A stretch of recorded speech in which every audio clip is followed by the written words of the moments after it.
일단 근데 이 얘기는 해야 될 것 같아요. 민주당 국회의원 선거 결과 이게 실망한 사람들이 굉장히 많았거든요. 이 결과의 본질 간단히 짚고 넘어가면 좋겠습니다. 네, 뭐 아직도 왜 이렇게까지 국민들이 화났는지 이해를 못하겠다는 당선자분들이 꽤 계신다는 소문들이 들리는데 그거를 좀 현장에서 국민들을 많이 만나면서 잘 이해를 했으면 좋겠고 결국에는 국민들이 우리가 표를 줬으니까 너네 알아서 해 이런 시대에서 너네가 하나하나 우리 원하는 거 들어주는지를 지켜보겠다는 시대로 넘어온 것 같고요. 그래서 이제 국회의장 선거가 예전에는 관심도 없고 그랬다면은 이제는 국회의장도 국민들이 원하는 사람 뽑아라, 당원들이 원하는 사람 뽑아라 이런 시대가 왔기 때문에 국민들이 이렇게 당연하게 생각하고 분노를 하시지 않나 생각이 듭니다. 네, 저도 국민 주권 시대 이전과는 완전히 다른 정치 지형을 우리 국민들이 자기 손으로 직접 만들어내고 있다 이런 생각을 하게 되는 것 같습니다. 사실 박근혜 탄핵 이후 문재인 정부가 이 적폐들을 청산하고 사회 대개혁을 힘있게 추동해서 국민이 살기 좋은 나라를 만들길 원하지 않았습니까? 근데 그렇게 하지 못했죠. 그래서 많은 분노도 느끼고 실망감을 느끼는 분들도 많았습니다. 그러나 국민분들께서 거기에서 그치지 않고 좌절하지 않고 이를 교훈 삼아서 새로운 역사, 새로운 정치 창조의 주인으로 지금 나서고 있다라는 생각이 들고요. 그래서 기존의 그 정치권들을 믿고 응원해주고 지지해주고 때로 비판하고 이 정도가 아니라 주권자로서 정치의 처음부터 끝까지 우리가 모든 것을 책임지겠다라는 입장과 자세와 태도가 분명하기 때문에 이 국회의장 선거에서도 그게 발현이 되었다라는 생각이 들어요. 민주당에서 이제 최근에 이런 민심을 좀 받들어서 당원 주권 관련한 개념도 좀 확장을 하고 토론도 하고 한다고 하는데 굉장히 좀 긍정적으로 보게 되고요. 더욱 당원들의 뜻, 국민들의 뜻을 받들어서 어떻게 행동할 것인가를 모색할 수 있으면 좋겠다는 생각이 듭니다. 네, 저는 이제 정봉주 씨가 페이스북에 글을 올렸거든요. 굉장히 공감되는 문단이 있어서 그걸 읽어드릴게요. 선거 때는 당원 동지니 여러분의 머스민이 하다가는 배지를 달고 나면 언제 그랬냐면서 외면하는 의원들의 작태에 화가 난 것입니다. 전임 의장들의 전행과 독단에 이미 치를 떨고 있는 당원들입니다.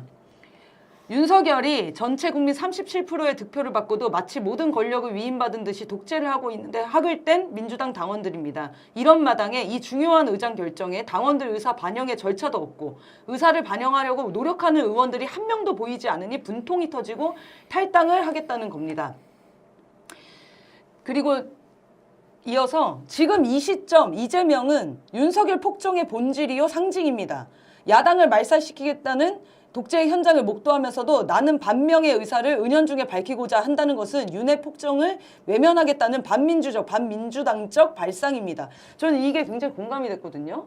일단 첫 번째는 이게 진짜 열받는 거예요. 당원들한테 누가 물어보기라도 했냐는 거예요. 당원들은 압도적으로 계속 열심히 선거 운동을 하신 거거든요. 국회의장의 지지와 이런 것들을 표현을 했는데 근데 민주당 의원들이 입국 닫고 가만히 있다가 계파별로 투표했다는 사실에 열받았다는 거죠. 이게 저는 본질인 것 같고 두 번째는 개딸이라고 칭하면서 무슨 강성 지지층이 추미애를 민 것처럼 자꾸 표현을 하는데 그렇지 않다는 거죠. 이재명 대표를 지지하는 여론도 이재명 개인에 대한 지지도 있겠지만 정말 전국민적인 지지 여론은 개혁을 추진력 있게 밀고 나갈 사람 이거에 대한 지지잖아요. 그거에 대한 심부름꾼 도구로 이재명을 찍고 있는 겁니다. 그래서 개딸이라는 사람들, 그 조중동이 그렇게 없애고 싶은 개딸이라는 존재 자체는 강한 개혁적인 그 의사를 갖고 있는 국민들을 말하는 거죠. 그리고 저는 그게 대다수라고 생각합니다.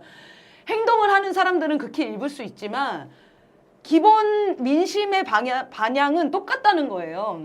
그런데 국회의장을 친명이냐 비명이냐 이렇게 갈라치기 하는 것 자체가 민심을 배반하는 거죠. 저는 이게 굉장히 수준이 낮은 것 같아요. 그러니까 지금 기득권화되어 있는 기존 정치의 눈높이나 이 실상이라는 게 친명이냐 비명이냐 내가 친명이냐 아니냐 이런 거를 호소하는 그런 정치를 지금 하는 것 자체가 굉장히 사실 수준이 어떻게 보면 낮은 정치가 아닌가. 근데 주권자 국민분들의 정치적 눈높이라든지 이것을 행사하려고 하는 실력이라든지 이런 건 굉장히 높아져 계시지 않습니까? 그러니까 이 기성 정치권과 이 국민들의 눈높이가 안 맞기 시작하니까 이것을 견인하고 압박해서 더 이를 방향으로 끌고 나가야겠다라는 그런 민심의 폭발 아닌가 싶습니다. 네, 그렇죠.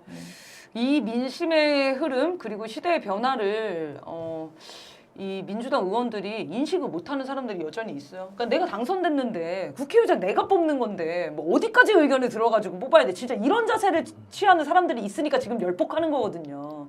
진지하게 들으셔야 될 것 같고 민주당도 아까 조국혁신당에 대한 얘기도 했지만 국민들의 요구는 매우 높고 버릴 각오도 매우 높습니다. 그래서 지금 적기에 이렇게 열심히 국민들이 의견을 주는 거를 감사하게 생각하고 진지하게 고민하셔야 된다. 그래야 국민들의 버림 받지 않는다. 국민들은 늘 도구를 당장이라도 바꿀 준비가 다 되어 있습니다. 네, 민주당의 지금 당선자분들이 그런 걸 오해하지 않으셨으면 좋겠어요.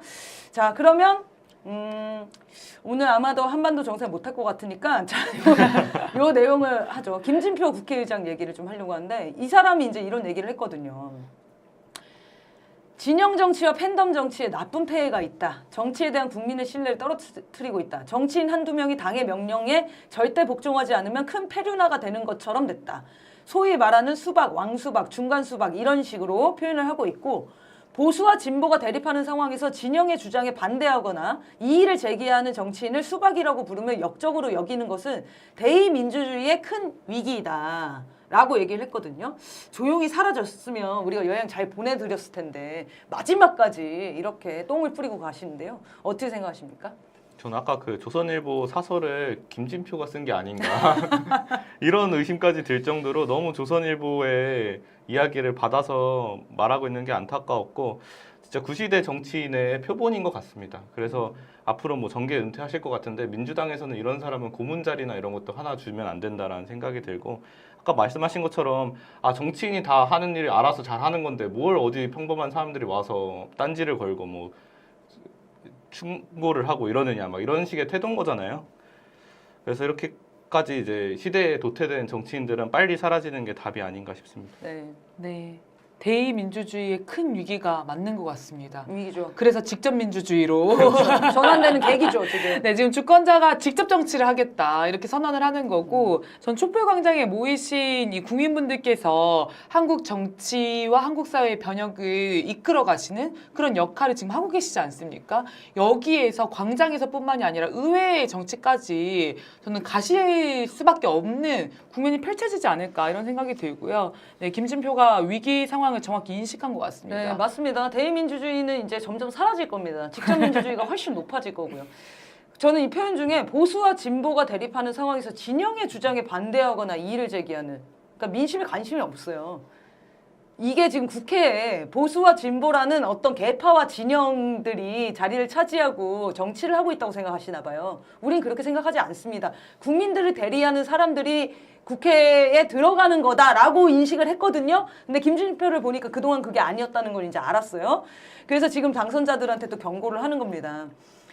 보수와 진보라는 가치관의 충돌이 아니에요, 지금. 국민들이 바라는 세상, 그거를 만들 수 있냐 없냐 이거에 대한 싸움이거든요. 그럼 국민들이 뭘 생각하시고 국민들이 어떤 세상을 원하시는지 이거에 관심 갖고 그 편에 서셔야죠. 날 때부터 보수였어요? 날 때부터 진보였습니까?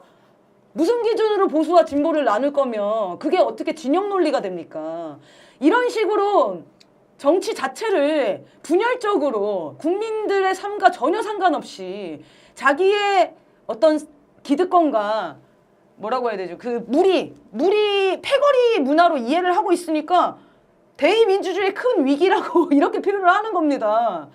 네, 저는 이 기득권 세력과 국민들 간에 어떻게 보면 충돌, 이 싸움이 격화되는 또 과정일 수 있지 않겠습니까? 적폐 세력과 격화되는 것처럼 그런 데서 이제 자기가 평소에 가지고 있던 인식이나 생각이 말이나 행동으로 드러나는 건데 저는 김진표가 이 국면에서 자기의 정체를 완전히 드러냈다 이런 생각이 정계 은퇴할 거니까. 예, 들고요. 그리고 이제 강성희 의원에게 막 반말하지 않았습니까? 막 시끄럽다는 식으로. 네. 근데 저는 그게 결국은 이 국회의원 한 명이 그 민의를 총 직결한 어떤 대리체라고 본다면 국민에게 화를 냈던 거 아니겠습니까? 맞습니다. 김진표가 결국은 이제 자기 무덤을 파고 사라지는구나 이런 생각도 듭니다.